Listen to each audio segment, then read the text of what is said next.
Seharusnya pemerintah yang pandai dan bijaksana. Orang pandai itu banyak, tapi orang banyak itu belum tentu bijaksana.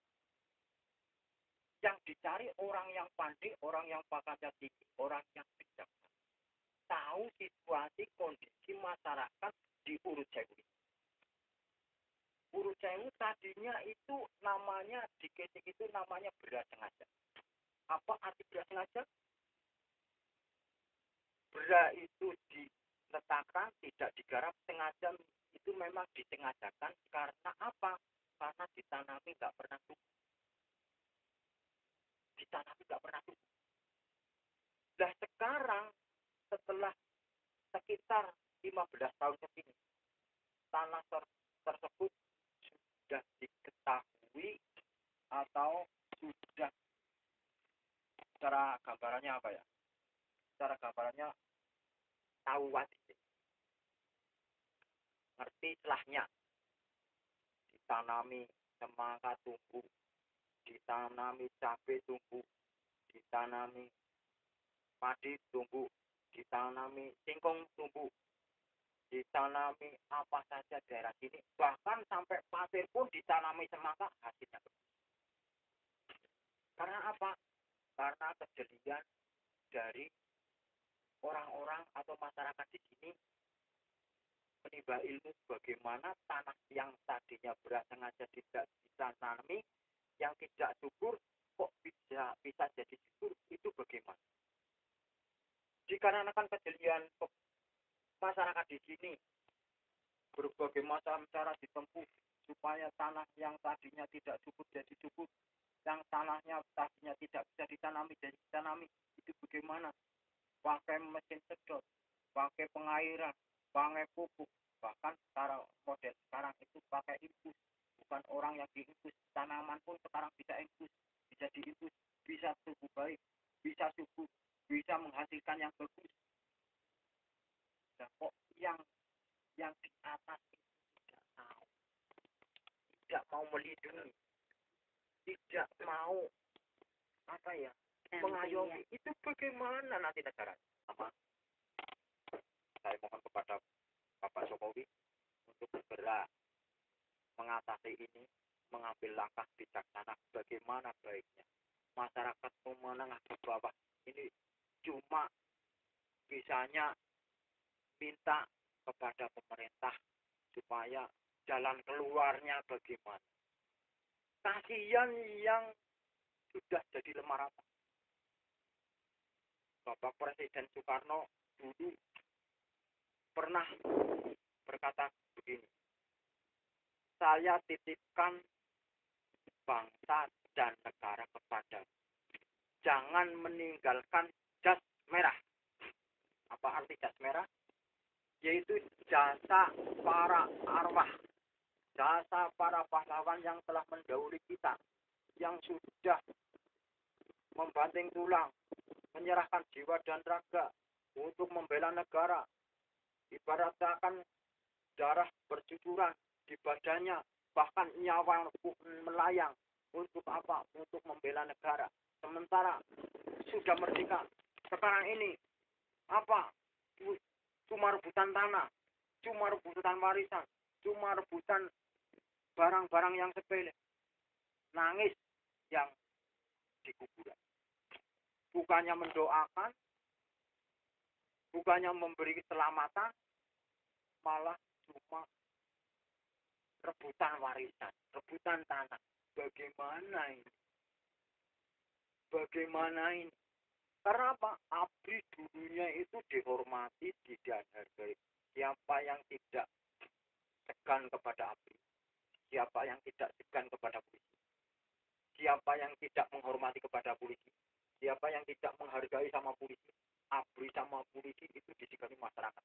Kenapa sekarang ini kok jadi memo di masyarakat?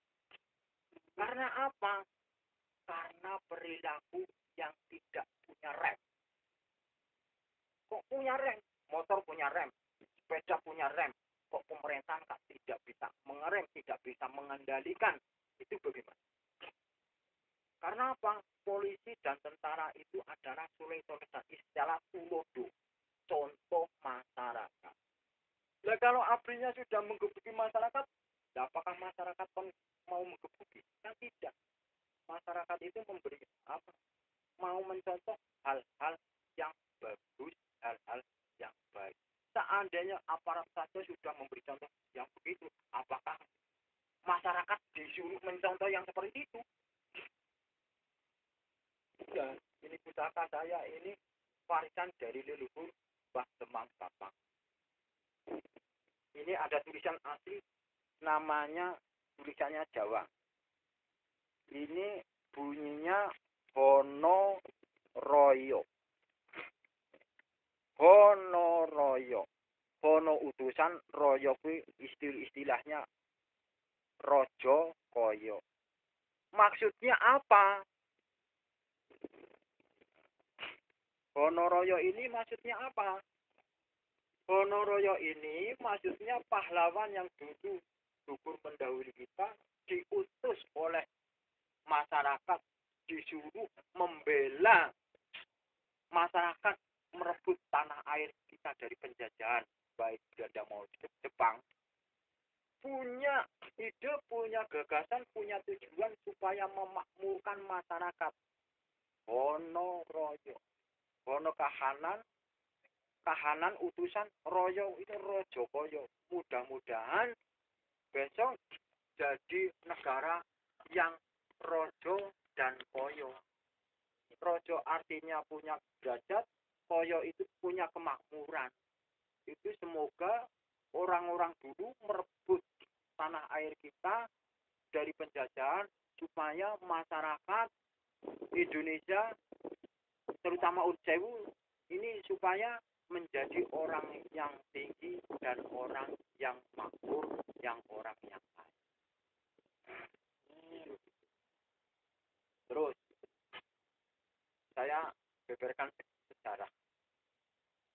Sejarah Demang Bapang ini aslinya di Joko Pengalasan dari Surakarta.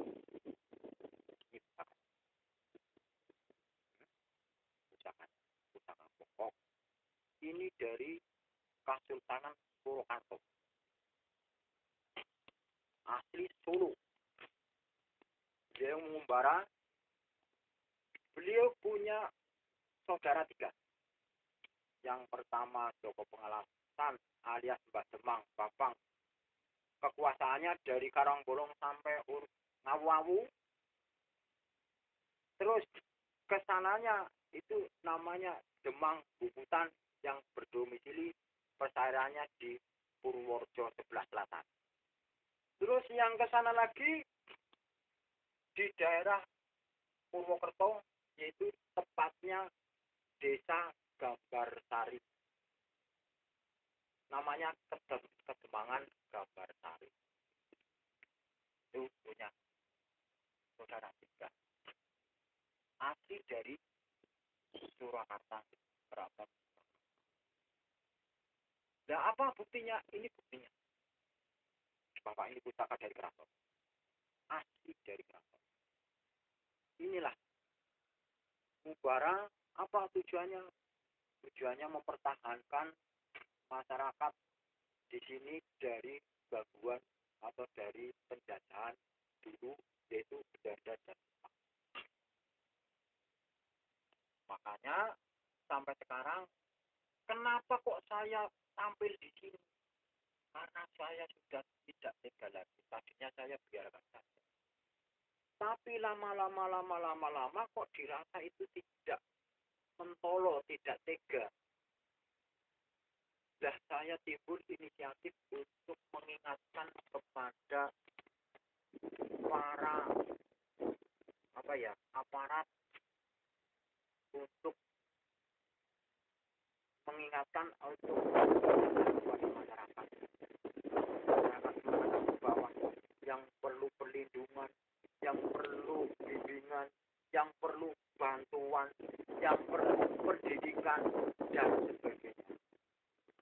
Jangan sampai masalah sepele itu mengakibatkan malapetaka. Malah petaka gimana? Karena apa? Akhirnya perang saudara antara abdi sama aparat sama rakyat, kan timbulnya akhirnya goro-goro. Timbulnya goro-goro sukmo pantolok luing. Timbulnya ontran-ontran goro-goro perselisihan itu menimbulkan air keluar jatuh ke bumi. Itu gimana? Jasa roh yang sudah mendahului kita bukannya senang tapi menangis melihat orang-orang di sekitar ini, orang-orang di atas bumi ini semuanya ada yang tarung, ada yang bentrok, ada yang rebutan tanah, bahkan ada rebutan warisan. Saya tekankan.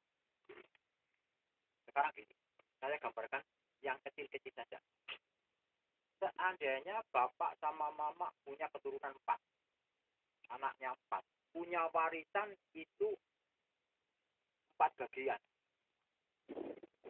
Sementara sudah dibagikan sama rata, setelah bapak dan mama itu tidak ada atau alias meninggal dunia, itu kalau anaknya tidak mendoakan aliasnya cuma rebutan warisan, itu bapak dan mamanya itu di tanah rata itu di kuburan itu menangis.